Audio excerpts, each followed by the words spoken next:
আমি আজকে সকালে ফজর নামাজের পরে আমার নিজের ব্যক্তিগত গাড়ি নিয়ে আমি চাঁদপুরে গিয়েছি। ওখানে আমি চাঁদপুরে 1 আসনের ভোটার। তো আমি সেখানে ভোট দিয়েছি এবং ভোটারের বিপুল উপস্থিতি লক্ষ্য করেছি, যেটা বিশেষ করে মহিলারা, বৃদ্ধ, তরুণী বা যুবতী, যাদের প্রথম ভোট 17-18 বছর থেকে শুরু করে একদম 80 বছর বয়স্ক বৃদ্ধরা পর্যন্ত দীর্ঘ লাইনে, মানে মনে করেন যে একদম 100-150-200 গজ লম্বা লাইনে দাঁড়িয়ে দীর্ঘ সময় থেকে তারা ভোট দিয়েছেন এবং কারোর মধ্যে কোনো ক্লান্তি, কোনো হতাশা এগুলির ছাপ ছিল না।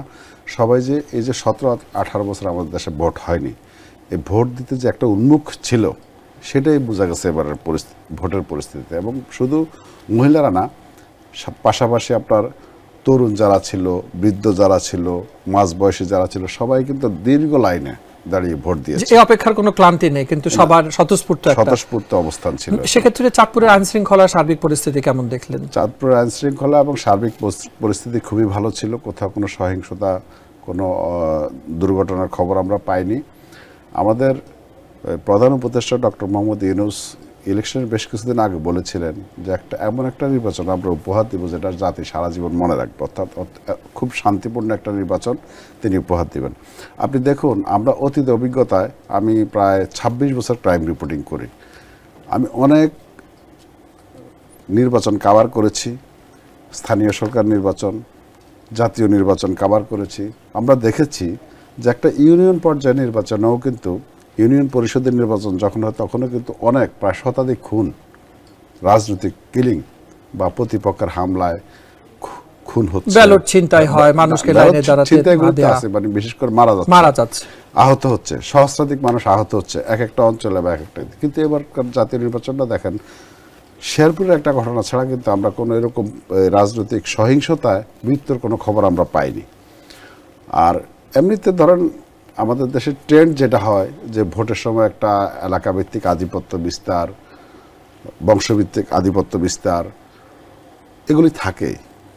পলিটিক্যাল আধিপত্য বিস্তার তো আছেই, তারপরে এক এক এলাকায় ধরেন কোথাও জমিদার বংশ প্রভাবশালী, কোথাও চৌধুরী বংশ প্রভাবশালী, কোথাও শেখ প্রভাবশালী, কোথাও মজুমদার প্রভাবশালী।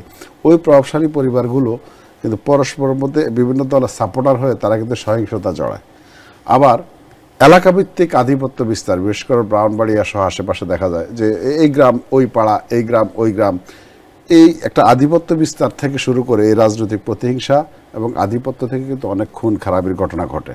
এবার আমি আইনশৃঙ্খলা বাহিনীকে ধন্যবাদ দিব এবং আমি আমাদের প্রশাসন থেকে শুরু করে উপদেষ্টা যারা ছিলেন, ভোটের সঙ্গে নির্বাচন কমিশন থেকে শুরু করে সেনাবাহিনী, পুলিশ, বিডিআর, বিজিবি, তারপরে আনসার, সম্মিলিত বাহিনীর যে প্রচেষ্টা ছিল, তারা কিন্তু খুবই সুন্দরভাবে পরিস্থিতি নিয়ন্ত্রণ করতে সক্ষম হয়েছেন এবং মানুষও কিন্তু একটা ভোট দেওয়ার জন্য খুব শান্তিপূর্ণ পরিবেশে ভোট দেওয়ার জন্য উন্মুখ ছিল। প্রতিদ্বন্দ্বী রাজনৈতিক দলগুলি এবং প্রার্থীদের আচরণটাও কিন্তু ছিল অনেকটা সংযত। বিচ্ছিন্ন কিছু ঘটনা সারা দেশে হয়েছে, হবে, এটা কিন্তু ওভাবে আপনি মেজরভাবে কাউন্ট বলা যায় না। সব ভালো হলো, কিন্তু এখন ভোটের গণনা চলছে। আমরা সাধারণত বিগত দিনগুলোতে দেখেছি যে ফলাফল নিয়ে দলগুলোর মধ্যে কিন্তু আরো অনেক বেশি কোন্দল দেখা যায়, পরিবেশ অনেক বেশি খারাপ হওয়ার একটা আশঙ্কা থাকে। এবার কি সেরকম কোনো কিছু আছে কিনা? কি আশঙ্কা তো থেকেই যায়। হ্যাঁ, ভোটের ফলাফল ঘোষণার পরে যেমন অমুক কেন্দ্রে অমুকে গিয়ে, তমুক কেন্দ্রে অমুকে গিয়ে, বা ওই যে গণনার সময় ব্যালট বাক্স নিয়ে দৌড় দেওয়া, এগুলি থাকে, এগুলি আশঙ্কা থাকে। কিন্তু এবার পুলিশ, বিজিবি যারা এই কেন্দ্রের দায়িত্বে আছে, নিরাপত্তার দায়িত্বে, প্রিজাইডিং অফিসার, পোলিং অফিসার, এরা কিন্তু খুব সুন্দরভাবে দায়িত্ব পালন করছেন। ফলে এই আশঙ্কাটা আমরা খুব বেশি একটা ভয় পাচ্ছি না আর কি। প্রতিদ্বন্দ্বী প্রার্থীরা যারা আসলে এবারে ছিলেন, আমরা দেখেছি যে কেন্দ্রীয় নেতারা তারা বেশ পজিটিভ আচরণ করছেন, স্থানীয় পর্যায়ে নেতারা বেশ পজিটিভ আচরণ করছেন। আমি তো আগে আপনাকে বললাম যে সহিংসতাগুলি হয় কিন্তু স্থানীয় পর্যায়ে, কেন্দ্রীয়ভাবে তো একজন আরেকজনকে মারধর করে না। এই সহিংসতাগুলি সবই হয় স্থানীয় পর্যায়ে, পাড়া মহল্লা বা এই গ্রাম ওই গ্রাম, পাশের গ্রাম, এই বংশ ওই বংশ, এইভাবেই কিন্তু এই সহিংসতাগুলি হয়ে আসছিল অতীতে। তো এবার কিন্তু সেরকম ছিল না। সব প্রতিদ্বন্দ্বী রাজনৈতিক দলের সমর্থকদের মধ্যে, যারা প্রচারণায় অংশ নিয়েছেন তাদের মধ্যে একটা সৌহার্দ্যপূর্ণ পরিবেশ ছিল। সবাই চেষ্টা করেছে নিজ বিভিন্ন কৌশলে নিজের পক্ষে ভোট টানার জন্য, এবং তারা ওটা মোটামুটি সফলতার সঙ্গে করেছে। এবং আপনি দেখেন জামায়াতের আমির বলেছেন যে ফলাফল যাই হোক আমরা মেনে নিব, আপনারা বিজয় মিছিল করবেন না, আপনারা সিজদায় পড়ে যাবেন না। তারেক রহমান বলছে আপনারা ভোট কেন্দ্রে আসুন, যাকে আপনার পছন্দ হয় তাকে আপনারা ভোট এবং দিন। কিন্তু এবং ভোট শেষেও কিন্তু উনি বলেছেন যে ভোটের মাঠে আমার অনেকের সাথেই বাদানুবাদ হয়েছে, কিন্তু একসাথে কাজ করতে চাই। উনি কিন্তু বলেন না যে আপনারা আসেন ধানের শীষে ভোট দেন বা অমুককে ভোট দেন, আপনারা বললেন যে আপনারা কেন্দ্রে আসুন, যে প্রার্থীকে আপনার পছন্দ তাকে আপনি ভোট দেন। এটা কিন্তু ওনার একটা রাজনৈতিক উদারতা এবং দক্ষতার পরিচয়, প্রজ্ঞার পরিচয়। আবার অপরদিকে দেখেন জামায়াত ইসলাম আমির সাহেব যে বক্তব্যগুলি দিয়েছেন সেগুলি অত্যন্ত প্রজ্ঞাময় বক্তব্য উনি দিয়েছেন, এবং মানুষের কাছে এই মেসেজটা ওনারা সেন্ড করতে পেরেছেন যে না, শান্তিপূর্ণ ভোট আমরা চাই, আমরা গণতন্ত্রের উত্তরণ চাই, এবং গণতন্ত্রের পথে হাঁটার জন্য ভোটের কোনো বিকল্প নেই, এবং খুব শান্তিপূর্ণ একটা ভোট আমরা দেখেছি।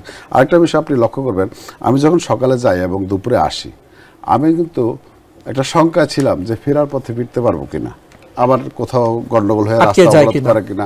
অতীতে ভোটের সময় রাস্তায় অবরোধ, গাড়িতে অগ্নিসংযোগ, ভাঙচুর, এই ধরনের অসংখ্য ঘটনা আমরা দেখছি। আমি কিন্তু সে চাঁদপুর থেকে ঢাকা পর্যন্ত প্রায় 150 কিলোমিটার কোথাও কিন্তু কোনো ধরনের এই ধরনের সহিংসতা বা কোনো বিশৃঙ্খলা আমার চোখে পড়েনি। আমি ইচ্ছা করে কয়েকটা কেন্দ্রে নেমে, যেহেতু আমার পর্যবেক্ষক কার্ড ছিল, আমি ঘুরে দেখেছি এবং খুবই সুন্দর শান্তিপূর্ণ পরিবেশ।